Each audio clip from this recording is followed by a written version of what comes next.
Sa hotte sur le dos, avec sa hotte sur le dos, il s'en venait d'Eldorado, il s'en venait d'Eldorado. Il avait une barbe blanche. Et parmi les amis de Georges, chère Fanny, il y a le Père Noël qui a peut-être fait le bon choix pour nos enfants, pour vos enfants. A-t-il déposé, effectivement, c'est la question qu'on peut se poser ce matin, le bon jouet au pied du sapin? Il y a une étude scientifique qui vient de démontrer que les jouets traditionnels sont plus efficaces pour le développement du langage, en tous les cas, même le développement tout simplement de l'intelligence chez les tout petits, plus efficace le jouet traditionnel que le jouet électronique moderne. Oui, en tous les cas, le développement du langage, c'est vrai. Alors, quels sont ces jouets traditionnels? Tout simplement, la poupée, la peluche, le petit train, le jeu de construction.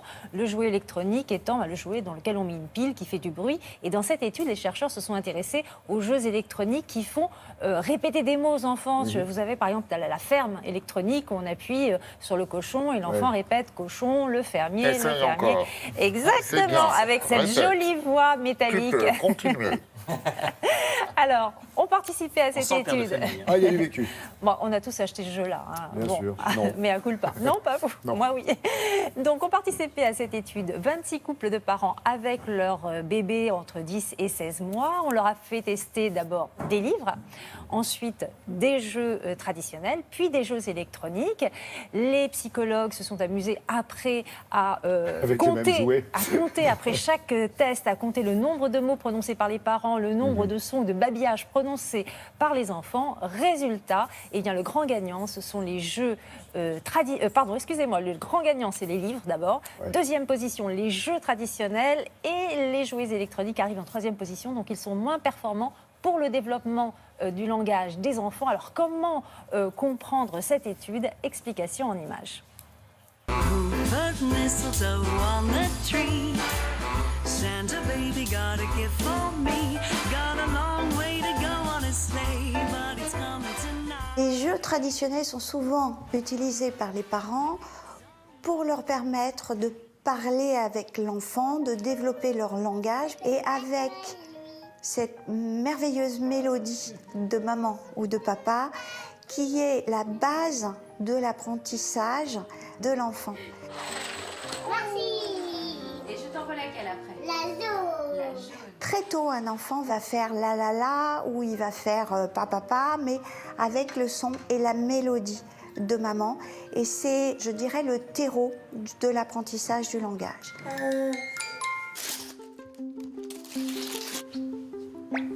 C'est l'heure d'apprendre l'alphabet. Un jouet électronique, et notamment ceux qui font répéter des mots, n'ont pas ce pouvoir de la langue maternelle, parce que cette langue maternelle a un pouvoir émotionnel que n'aura jamais une voix électronique. Aujourd'hui, va-t-il pleuvoir?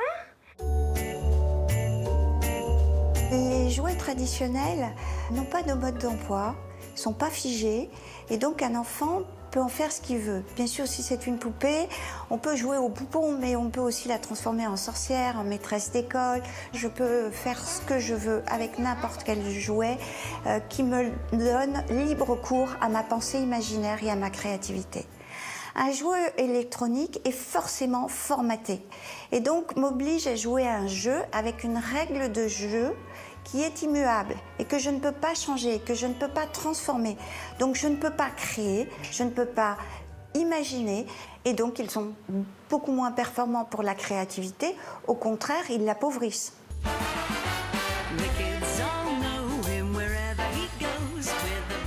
Les livres sont plus performants pour l'apprentissage du langage parce que le livre, on ne peut pas le lire seul. On va le lire avec le parent, et donc il y a cette interaction qui donne sens aussi au langage. C'est-à-dire qu'il y a apprentissage non seulement de mots, mais de communication, et de communication interactive. Donc le livre va avoir ce potentiel et d'enrichir le vocabulaire, et d'enrichir le relationnel, et de développer le goût et l'appétence à la communication et à la socialisation. Bon, il n'y a qu'un mot à retenir finalement, Brigitte Fanny, c'est interaction. Exactement, surtout entre 0 et 3 ans. Eh bien, si on peut, le maximum de temps possible, être en interaction avec son enfant, jouer avec son enfant, ne pas le laisser seul trop longtemps derrière, et même pas du tout, si possible, entre 0 et 3 ans, derrière un écran, à jouer par exemple seul sur une tablette tactile, c'est bien parce que c'est l'époque entre 0 et 3 ans où se forment beaucoup, des millions, des milliards de connexions cérébrales, et elles se forment mieux, elles se réalisent mieux ces connexions-là si l'enfant est en interaction avec des adultes. Voilà, et ça prend quand même 3 ans. Merci.